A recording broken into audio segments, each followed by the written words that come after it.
জাতির অস্তিত্বের প্রশ্নে সবাইকে একজোট হওয়ার আহ্বান প্রধান উপদেষ্টার। রাজনৈতিক দলের সাথে বৈঠক। ব্রিটিশ পার্লামেন্ট সদস্যদের তথ্য সঠিক নয় বললেন পররাষ্ট্র উপদেষ্টা। প্রতিমা ভাঙচুরের খবর ভিত্তিহীন বলছে রিউমার স্ক্যানার। কয়েকজন বিচারপতির অসদাচরের প্রাথমিক অনুসন্ধানে যথেষ্ট অগ্রগতি হয়েছে জানালো সুপ্রিম কোর্ট। হাসিনা পরিবারের পাচার করা টাকা ফিরিয়ে আনতে জোর চেষ্টা, কাজ করছে 10 তদন্ত দল। মুন্নি সাহার বিলাসবহুল ডুপ্লেক্স ফ্ল্যাট, ব্যাংক হিসাবে 134 কোটি টাকা সন্দেহজনক লেনদেন।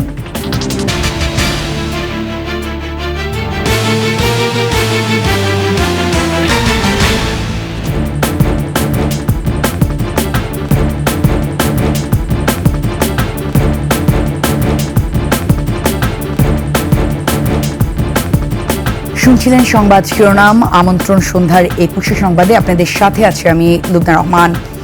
দর্শক, 21শে টেলিভিশনের সংবাদ একসাথে সরাসরি দেখতে পাবেন আমাদের ফেসবুক পেজ www.facebook.com/21she24 অনলাইনে। এছাড়া সাবস্ক্রাইব করতে পারেন www.youtube.com/@21sheetv চ্যানেলে। জাতির অস্তিত্বের প্রশ্নে রাজনৈতিক মতাদর্শ পাশে রেখে সবাইকে একজোট হওয়ার আহ্বান জানিয়েছেন প্রধান উপদেষ্টা অধ্যাপক ডক্টর মোহাম্মদ ইউনূস। বিএনপি, জামায়াত সহ বিভিন্ন রাজনৈতিক দলের নেতাদের সঙ্গে বৈঠকে প্রধান উপদেষ্টা বলেন, ছাত্র জনতার অভ্যুত্থান যাদের পছন্দ হয়নি তারা এটিকে মুছে দিয়ে আগের অবস্থায় ফেরানোর অপচেষ্টা চালাচ্ছে। এই অপচেষ্টা বিদেশ থেকেও চলছে ইঙ্গিত দিয়েছেন তিনি। ডক্টর ইউনূস বলেন, বিজয়ের অভ্যুত্থান যাদের পছন্দ হয়নি তারা এটা মুছে দিতে চায়। তাদের এই অবস্থান মিথ্যা প্রমাণ করার জন্য এবং বাস্তবতাকে প্রতিষ্ঠিত করতে সবাইকে একজোট হতে হবে।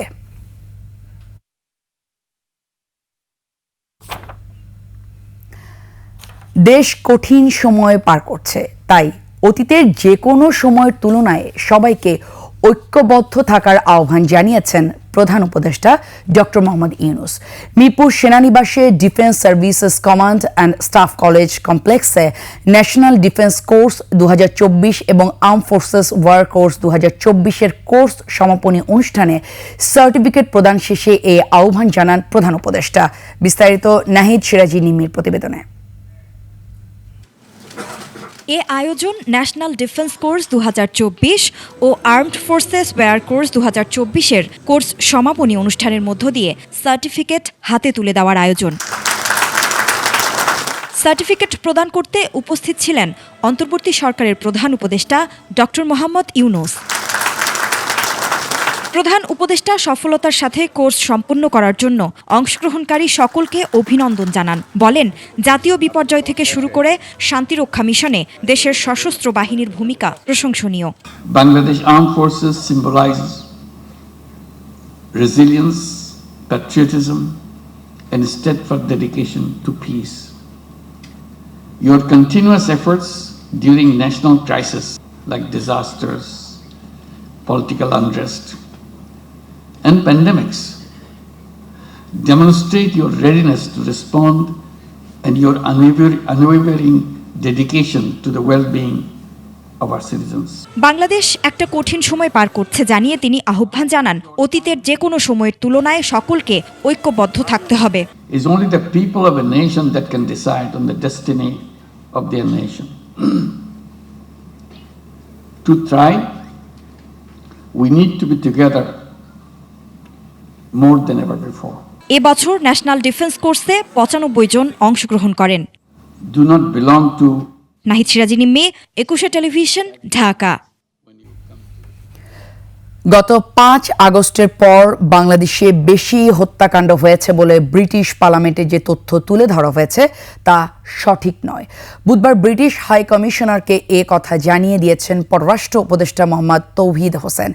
সংখ্যালঘু প্রসঙ্গ ও সাম্প্রদায়িক পরিস্থিতির বিভিন্ন বিষয়ে ব্রিটেনের বিভিন্ন সংগঠন ভুল তথ্য দিচ্ছে বলে সাংবাদিকদের কাছে মন্তব্য করেন তিনি। বিস্তারিত আকবর হোসেন সুমনের রিপোর্টে। নিজ দফতরে বাংলাদেশে নিযুক্ত ব্রিটিশ হাইকমিশনার সারাহ কুকের সঙ্গে বৈঠক করেন পররাষ্ট্র উপদেষ্টা তৌহিদ হোসেন। পরে সাংবাদিকদের উপদেষ্টা বলেন, সংখ্যালঘু, মানবাধিকার এবং আইনশৃঙ্খলা পরিস্থিতি নিয়ে ব্রিটেনের পার্লামেন্ট সহ সেখানকার বিভিন্ন সংগঠন ভুল তথ্য তুলে ধরছে। আমরা খুবই হার্ট যে দেখানোর চেষ্টা করা হয়েছে যে 5 অগাস্টের পরে বেশি মৃত্যু হয়েছে, যেটা সম্পূর্ণ মিথ্যা। এবং 5 আগস্টের আগের কথা বলা হয়েছে মোট 280 জন, আর মোট সংখ্যা 1000-এর বেশি। আমি বলেছি যে বিষয়টা মোটেই তা না। 5 আগস্ট অথবা তারও আগে অন্তত 1500 ছেলে মেয়ে মারা গেছে। বাংলাদেশ ভারত তুমুল উত্তেজনার মধ্যে ঢাকায় আসছেন ভারতের পররাষ্ট্র সচিব। তবে তার এই সফরের বিশেষ কি উদ্দেশ্য সে সম্পর্কে কিছুই বলতে চাননি তৌহিদ হোসেন। এটা খুব স্পষ্ট যে আমরা চাই ভালো সম্পর্ক, তবে সেটা রেসিপ্রোকাল ভিত্তিতে হতে হবে, দুই পক্ষ থেকেই সেটা চাইতে হবে এবং সে লক্ষ্যে কাজ করতে হবে। ভারতের সঙ্গে সুসম্পর্ক বজায় রাখতে দুই পক্ষেরই সহযোগিতার বিকল্প নেই বলে মন্তব্য করেন তিনি। এখন আমাদের অবস্থানটা আমরা তো ব্যাখ্যা করছি। আকবর হোসেন সুমন, 21 টেলিভিশন, ঢাকা। প্রতিমা বিসর্জনে হিন্দুদের উপর হামলা ও অত্যাচারের ঘটনা সবটাই অসত্য, এমন তথ্যই উঠে এসেছে রিউমার স্ক্যানার টিমের অনুসন্ধানে। সম্প্রতি বাংলাদেশের বিরুদ্ধে এমন অনেক অপতথ্য প্রচার করেছে ভারতের বেশ কয়েকটি গণমাধ্যম। বিস্তারিত জানাচ্ছেন নাহিদ সিরাজি নিমি। সম্প্রতি বাংলাদেশে মন্দিরে হামলা করে প্রতিমা ভাঙচুরের একটি ভিডিও ইন্টারনেটে ছড়িয়ে পড়ে। শুধু তাই নয়, হিন্দু ধর্মাবলম্বীদের ওপর নিপীড়নের এমন অনেক অপপ্রচারে সামাজিক যোগাযোগ মাধ্যমগুলো সরব দীর্ঘদিন ধরে। বরাবরের মতো সত্যতা যাচাইয়ে অনুসন্ধানে নামে রিউমার স্ক্যানার টিম। অনুসন্ধানে নেমে কি তথ্য উঠে আসে তা জানতে 21 টেলিভিশন কথা বলে রিউমার স্ক্যানার টিমের একজন ফ্যাক্ট চেকারের সঙ্গে। চিন্ময় কৃষ্ণর গ্রেপ্তারের পরও এই অ্যাকাউন্টগুলাই প্রথম সরব হয় এই বিষয়গুলোতে, মানে ওরাই ছড়াচ্ছে। তো যেহেতু ওদেরকে আমরা আগে থেকে নজর রাখছি যে ওরা নিয়মিত প্রপাগান্ডা ছড়ায়, তো স্বাভাবিকভাবে ওরা যখন কিছু শেয়ার করছে তার মানে এটাতে একটা সন্দেহের একটা উদ্রেক হয় আমাদের, যে হ্যাঁ এরা এই জিনিসগুলো সত্য কিনা দেখা। কাজ করতে গিয়ে দেখা যায় যে ভারতীয় মিডিয়া গুলো এগুলোতে ইনভলভ হয়ে গেছে, যে ওরা এই সামাজিক মাধ্যম থেকেও নেয়, অথবা ওরা কোনো ক্রস চেক না করেই একেবারে আনভেরিফাইড সোর্স থেকে এই ভিডিওগুলো নিয়ে ওরাই ওই একই দাবিতে ছড়ায়। ভারতীয় গণমাধ্যমগুলো অপতথ্য বিভিন্ন সামাজিক যোগাযোগ মাধ্যম থেকে সত্যতা যাচাই না করেই ছড়াচ্ছে বলে মন্তব্য করেন তিনি। জমি নিয়ে বিরোধ হলে ওটাকে ওরা সাম্প্রদায়িক দিকে, এইভাবে সবকিছুকে ওরা ডাইভার্ট করছে, যেটা আসলে ভারতীয় মিডিয়া এবং এক্স অ্যাকাউন্ট গুলো একেবারে জেনে শুনে করছে বলে আমরা আসলে এটা মনে করি। 5 আগস্টের আগেও ভারতের গণমাধ্যমের অপতথ্য ছড়ানোর বিষয়টি লক্ষণীয় ছিল। তবে এরপর দেশটির কয়েকটি গণমাধ্যমে অপদস্থ করা হচ্ছে বাংলাদেশকে। স্ট্যাটিস্টিকা বলে একটা প্রতিষ্ঠান আছে, যে ওরা জরিপ চালিয়ে দেখেছে ভারতীয়রা সবচেয়ে বেশি গুজব ছড়ানোতে পৃথিবীতে প্রথম। নাহিদ সিরাজি নিম্মি, 21 টেলিভিশন, ঢাকা। বিএনপি ক্ষমতায় আসলে নতুন করে পার্বত্য শান্তি চুক্তি করার প্রতিশ্রুতি দিয়েছেন দলের ভারপ্রাপ্ত চেয়ারম্যান তারেক রহমান। দলের নেতাকর্মীদের উদ্দেশ্যে তিনি বলেন, আগামী নির্বাচন যে কোনো সময়ের তুলনায় অনেক কঠিন হবে। বিস্তারিত মাহিলা ইসলামের রিপোর্টে। ধারাবাহিক কর্মসূচির অংশ হিসেবে বুধবার চট্টগ্রামে বিএনপির ভারপ্রাপ্ত চেয়ারম্যানের সঙ্গে এ মতবিনিময়। এতে দলের নেতাকর্মীরা ছাড়াও বিভিন্ন পেশার মানুষ তাদের প্রত্যাশার কথা জানান। তারেক রহমান বলেন, বিএনপি ক্ষমতায় এলে পাচার করা টাকা ফিরিয়ে আনবে। আগামী যে নির্বাচন, এই নির্বাচন কিন্তু অনেক কঠিন। যে কোনো নির্বাচনের আমি মনে করি যদি আমাদের প্রধান রাজনৈতিক প্রতিপক্ষ থাকতো, মাঠে থাকতে পারতো, সেক্ষেত্রে নির্বাচন যতটুকু কঠিন হতো, আমি মনে করি নির্বাচন আগামী দিনে আরো কঠিন, তারা দুর্বল হয়ে যেতে আরো কঠিন। এদিকে যুক্তরাজ্যে বিএনপির আয়োজনে এক অনুষ্ঠানে বিএনপির মহাসচিব সাম্প্রতিক সময়ে বাংলাদেশ নিয়ে ভারতের কার্যকলাপের তীব্র সমালোচনা করেন।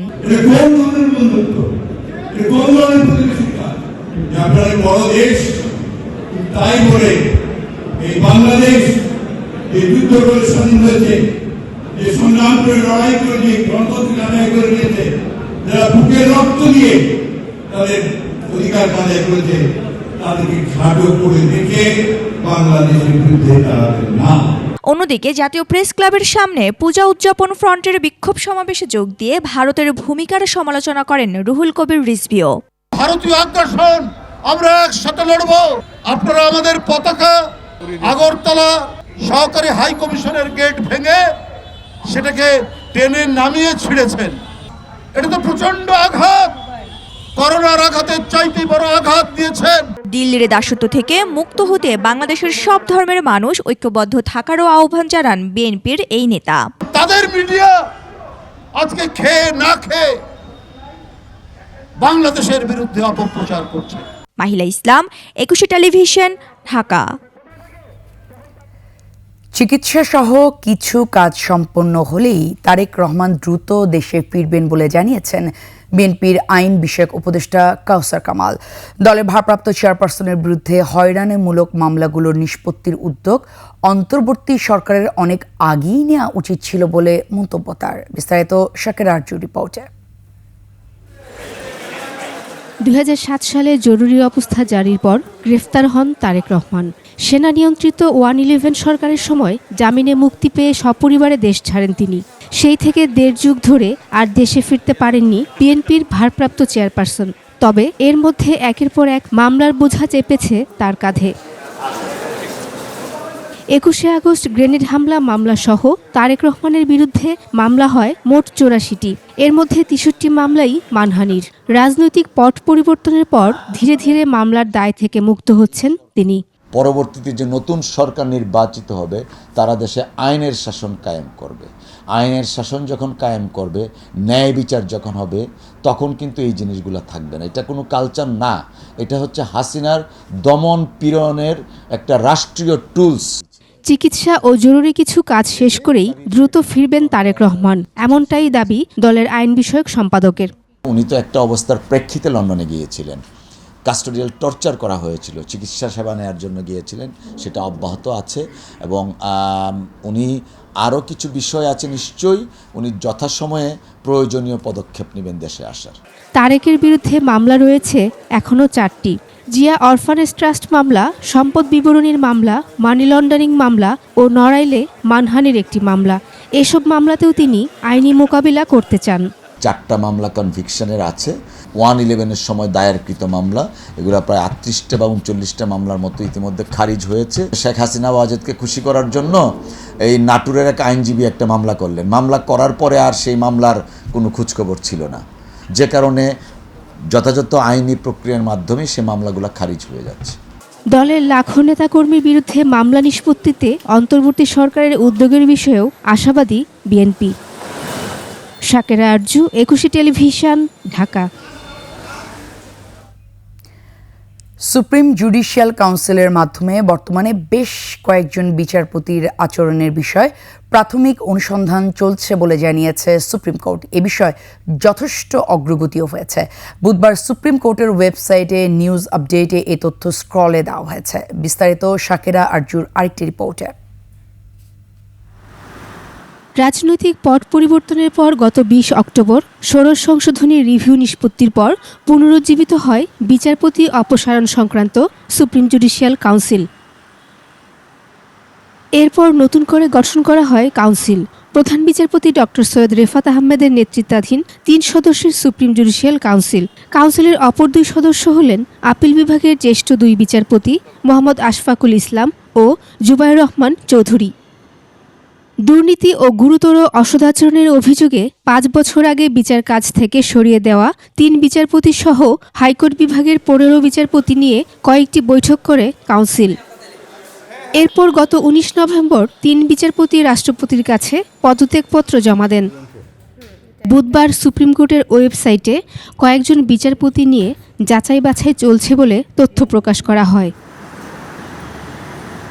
কোনো বিচারকের বিরুদ্ধে অভিযোগ উঠলে এই কাউন্সিল যাচাই বাছাই করে রাষ্ট্রপতির কাছে অভিযোগ প্রেরণ করেন। সংবিধান অনুসারে প্রধান বিচারপতি ও জ্যেষ্ঠ 2 জন বিচারপতির সমন্বয়ে এ কাউন্সিল গঠিত হয়। শাকেরা আরজু, 21 টেলিভিশন, ঢাকা। হাসিনা, রেহানা, জয়, ববি, টিউলিপ সহ শেখ পরিবারের পাচার করা অর্থ ফিরিয়ে আনার জোর তৎপরতা শুরু করেছে অন্তর্বর্তী সরকার। দুদক, এনবিআর ও সিআইডির সমন্বয়ে গঠন হয়েছে 10টি দল।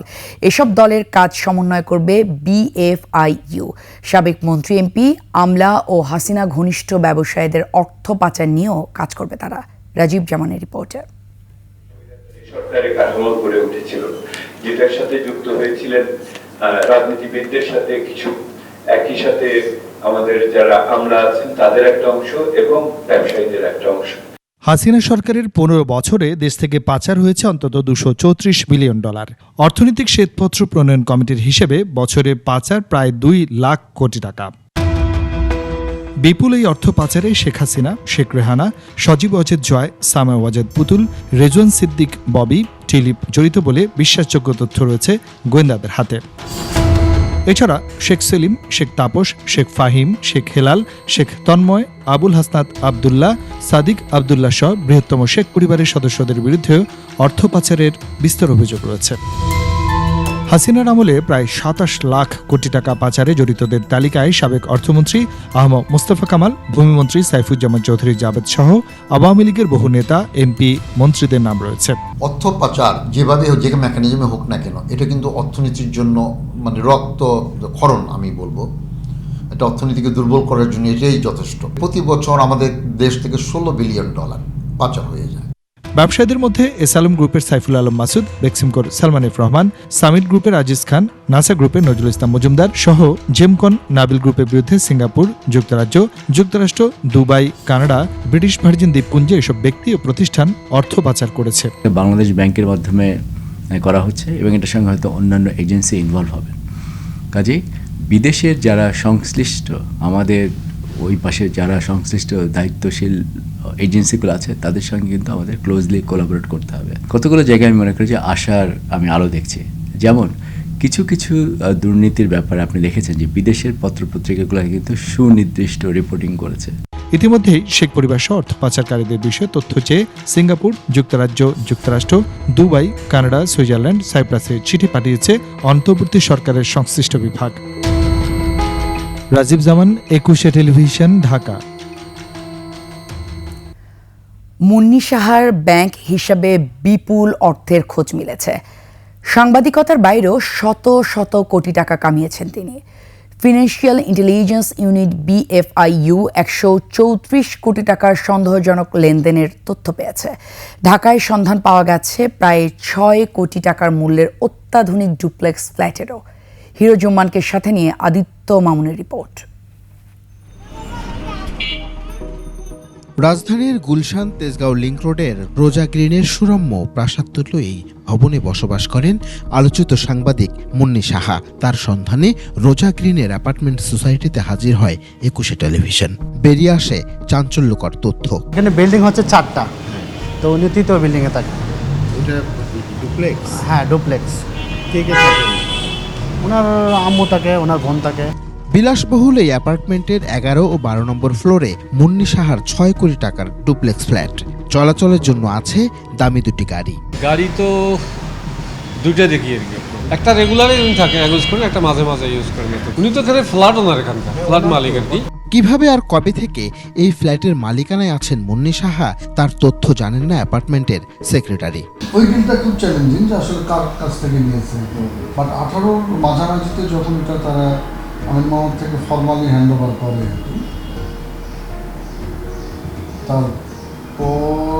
তার কিছুদিন পরে হয়তো ফার্স্ট হ্যান্ড সেকেন্ড হ্যান্ড এইটা একটু আমাদের জন্য খুব পাওয়ারফুল বলাটা। এটা তো আসলে আমিন মোহাম্মদের সাথে অ্যারেঞ্জমেন্ট। প্রশ্ন হলো, গাড়ি বাড়ির কোটি টাকা সাংবাদিক মুন্নি সাহা কোথায় পেলেন? এসব প্রশ্নের উত্তর খুঁজছেন গোয়েন্দারা। সম্প্রতি তার ব্যাংক হিসাবে 134 কোটি টাকা লেনদেনের খোঁজও পাওয়া গেছে।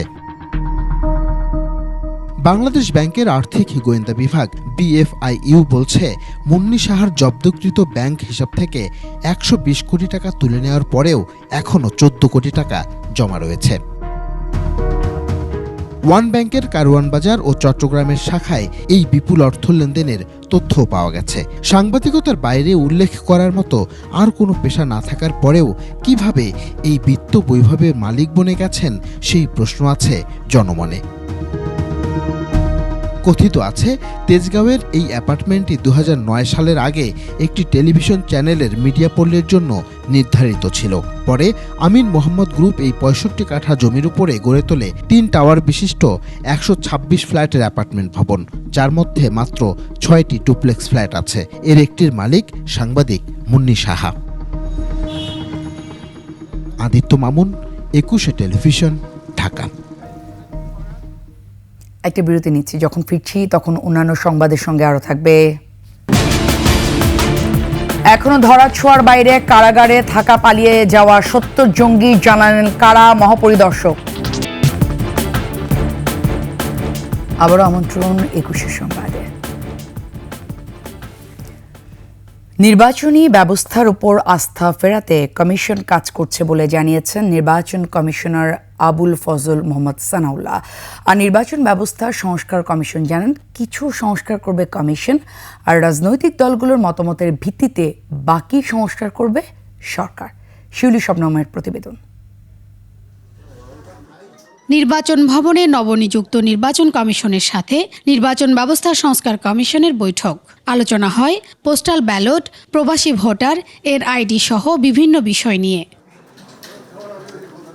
বৈঠক শেষে সংস্কার কমিশন প্রধান বদিউল আলম মজুমদার বলেন, সুষ্ঠু ও নিরপেক্ষ নির্বাচন অনুষ্ঠানে কমিশন যাতে তার ক্ষমতার পূর্ণ ব্যবহার করতে পারে তা নিশ্চিত করতে হবে। আমরা we are on the same page.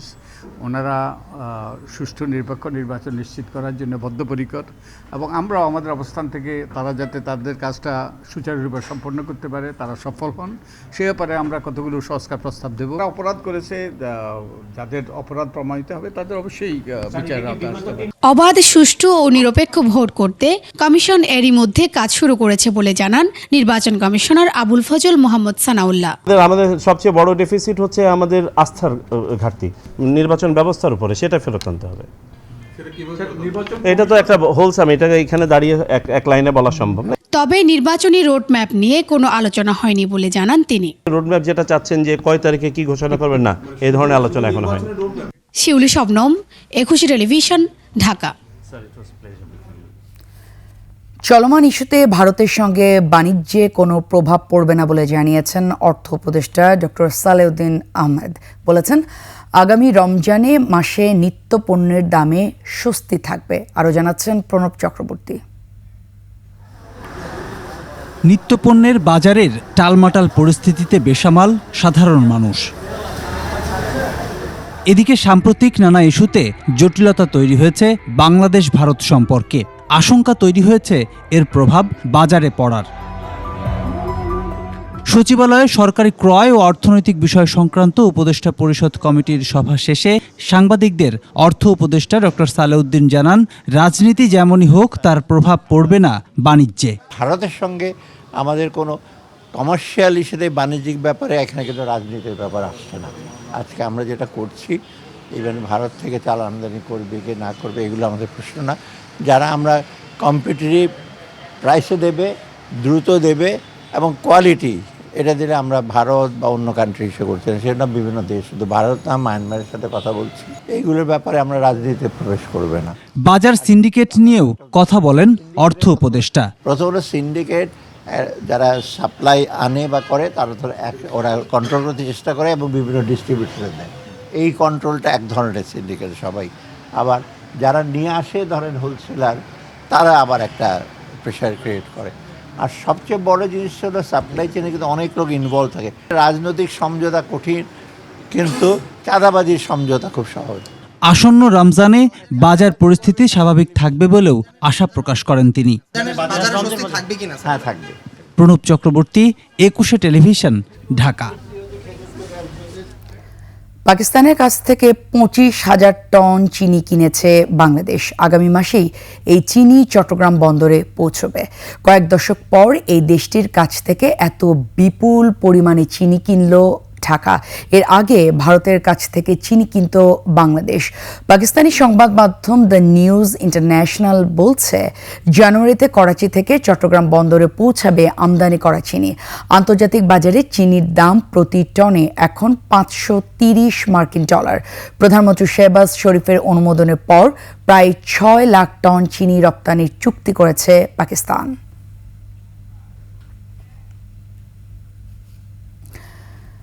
গণ অভ্যুত্থানের আগে ও পরে বিভিন্ন কারাগার থেকে পালিয়ে যাওয়া ৭০ জঙ্গি ও দুর্ধর্ষ বন্দী এখনও পলাতক। এছাড়া বিভিন্ন কারাগার থেকে পালিয়ে যাওয়া মোট ৭০০ বন্দী এখনও সন্ধান মেলেনি বলে জানিয়েছেন কারা মহাপরিদর্শক ব্রিগেডিয়ার জেনারেল মোতাহের হোসেন। দেশের 17টি কারাগার ঝুঁকিপূর্ণ অবস্থায় আছে বলেও জানান তিনি। দীপু শিকদারের রিপোর্ট।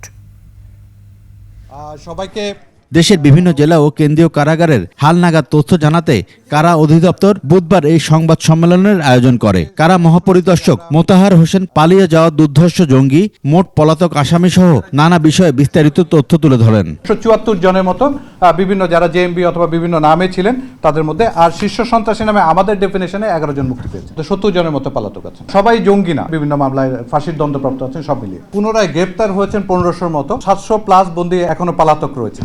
কারাগারের ধারণ ক্ষমতা সহ অন্যান্য বিষয়েও কথা বলেন তিনি। অনেকে মুক্তি পেয়েছেন হয়তো বিভিন্ন কারণে, যে কারণে সংখ্যাটা কমে এসেছিল। বর্তমান সময়ে আবার এটা বিভিন্ন কারণে গ্রেপ্তার হচ্ছেন, যে কারণে এটা ঊর্ধ্বমুখী এবং 65,000 গিয়ে ঠেকেছে। অবৈধ দ্রব্যাদির প্রবেশ রোধকল্পে প্রবেশ পথে বডি স্ক্যানার সহ অন্যান্য আধুনিক যন্ত্রপাতি ইতিমধ্যেই স্থাপন করা হয়েছে। 17টা কারাগার অতি পুরনো এবং এগুলোকে আসলে আমাদের পুনর্নির্মাণ করতেই হবে। শীর্ষ সন্ত্রাসীদের জামিনে মুক্ত হওয়া প্রসঙ্গেও তথ্য দেন কারা মহাপরিদর্শক। শীর্ষ সন্ত্রাসী অথবা যদি আপনার যদি আসলে ডেফিনেশনটা অনেক ক্ষেত্রে মিলবে না, তা আমাদের যে ডিফাইন্ড অনুসারে শীর্ষ সন্ত্রাসী 11 জন মুক্তি পেয়েছেন। কারাবন্দী আসামিরা গোপনে মুঠোফোন ব্যবহার করে এমন অভিযোগের বিষয়েও সংবাদ সম্মেলনে উঠে আসে। বিশেষ প্রকৃতির বন্দীদের নির্ধারিত এলাকায় মোবাইল ফোন জ্যামার এবং সিসি ক্যামেরায় থাকা মোবাইল ফোন ব্যবহারের আসলে বর্তমানে কোনো সুযোগ আমি দেখছি না। বিধি মোতাবেক শ্রেণীপ্রাপ্ত বন্দী কিছু সুযোগ সুবিধা পেয়ে থাকেন, অতিরিক্ত কোনো সুযোগ সুবিধা আমাদের পক্ষ থেকে দেওয়া হচ্ছে না। বঙ্গবন্ধু মেডিকেলের প্রিজন সেলে সম্প্রতি ভিআইপি আসামি আক্রান্ত হওয়ার প্রসঙ্গ নিয়েও মন্তব্য করেন কারা অধিদপ্তরের এই শীর্ষ কর্মকর্তা। তৎক্ষণাৎ ব্যবস্থা নিয়েছে বলে ঘটনাটা বেশি দূর গড়াতে পারেনি। দীপু শিকদার, 21 টেলিভিশন, ঢাকা। বেশ কিছু জিনিস সাবেক আইজিপি বেনজির আহমেদের ক্যাশিয়ার হিসেবে পরিচিত জসিম উদ্দিনকে গ্রেফতার করেছে পুলিশ। রাজধানী খিলক্ষেতের লা মেরিডিয়ান হোটেল থেকে তাকে গ্রেফতার করা হয়েছে। পুলিশ জানায়, বাড্ডা থানায় করা একটি সংঘর্ষের মামলায় জসিমকে গ্রেফতার করা হয়।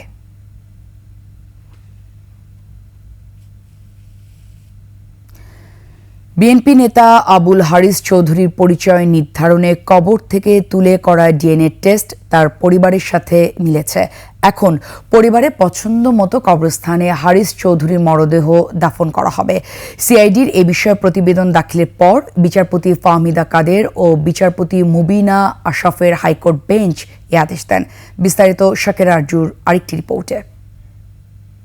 সাবেক প্রধানমন্ত্রী খালেদা জিয়ার রাজনৈতিক সচিব ও বিএনপির সাবেক নেতা আবুল হারিস চৌধুরী আওয়ামী লীগ সরকারের রোষানল থেকে বাঁচতে আত্মগোপনে ছিলেন। মাহমুদুর রহমান পরিচয়ে আমৃত্যু ঢাকা শহরেই ছিলেন তিনি। 2021 সালের 3 সেপ্টেম্বর করোনায় আক্রান্ত হয়ে তিনি এভারকেয়ার হাসপাতালে মারা যান।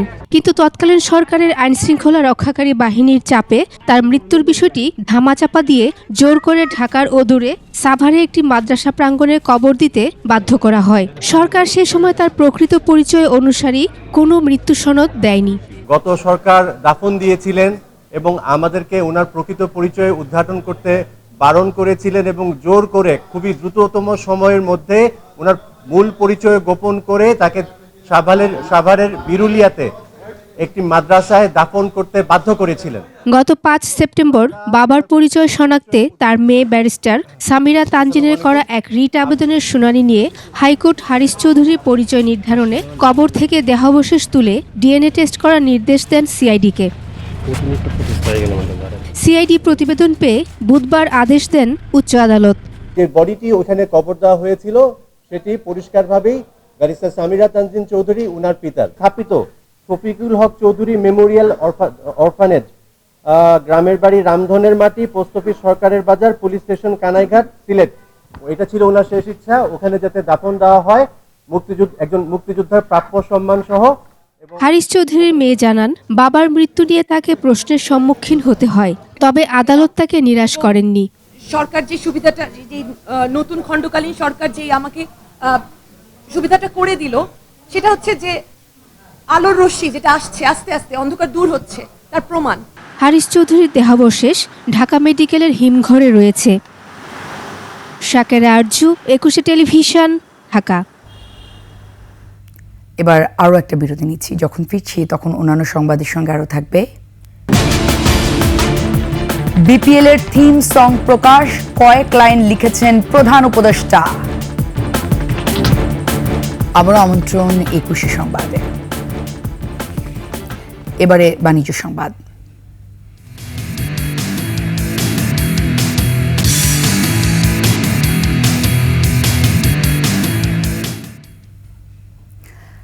রাজধানীর পান্থপথে যাত্রা শুরু করেছে আকিজ গ্রুপ অ্যান্ড ইন্ডাস্ট্রিজের প্রতিষ্ঠান এবং আকিজের বিভিন্ন পণ্য এখানে দেখা যাবে।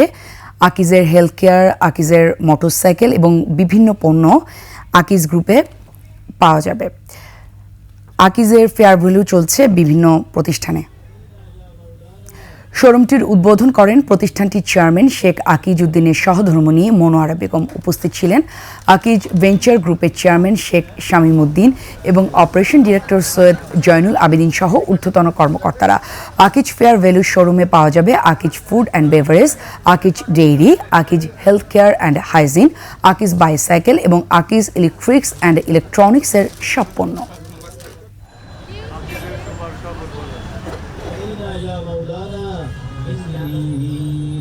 প্রথমবার ম্যারাথন আয়োজন করছে বাংলাদেশ অলিম্পিক অ্যাসোসিয়েশন। জলশিরি আবাসনে প্রতিযোগিতা শুরু হবে 20 ডিসেম্বর। প্রতিযোগিতায় অংশগ্রহণ করতে পারবে 5,000 অ্যাথলেটস।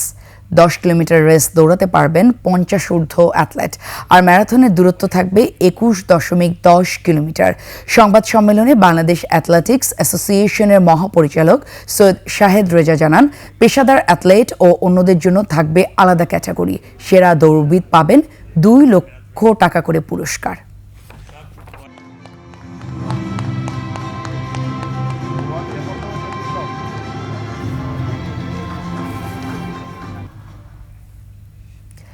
শেষ করছি সন্ধ্যার 21 সংবাদ, তবে যাবার আগে সংবাদ শিরোনামগুলো আরও একবার। প্রধান উপদেষ্টার সাথে রাজনৈতিক দলের বৈঠক, সার্বভৌমত্ব রক্ষায় জাতীয় ঐক্যের আহ্বান। ব্রিটিশ পার্লামেন্ট সদস্যদের তথ্য সঠিক নয় বললেন পররাষ্ট্র উপদেষ্টা। প্রতিমা ভাঙচুরের খবর ভিত্তিহীন বলছে রিউমার স্ক্যানার। কয়েকজন বিচারপতির অসদাচরণের প্রাথমিক অনুসন্ধানে যথেষ্ট অগ্রগতি হয়েছে জানালো সুপ্রিম কোর্ট। হাসিনা পরিবারের পাচার করা টাকা ফিরিয়ে আনতে জোর চেষ্টা, কাজ করছে 10 তদন্ত দল। মুন্নি সাহার বিলাসবহুল ডুপ্লেক্স ফ্ল্যাট, ব্যাংক হিসাবে 134 কোটি টাকা সন্দেহজনক লেনদেন।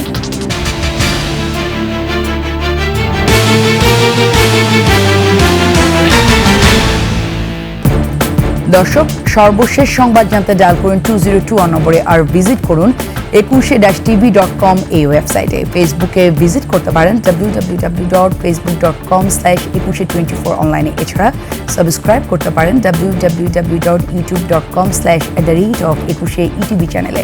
এতক্ষণ সঙ্গে থাকার জন্য ধন্যবাদ। পরবর্তী সংবাদ রাত 9টায় দেখার আমন্ত্রণ রইল 21-এর।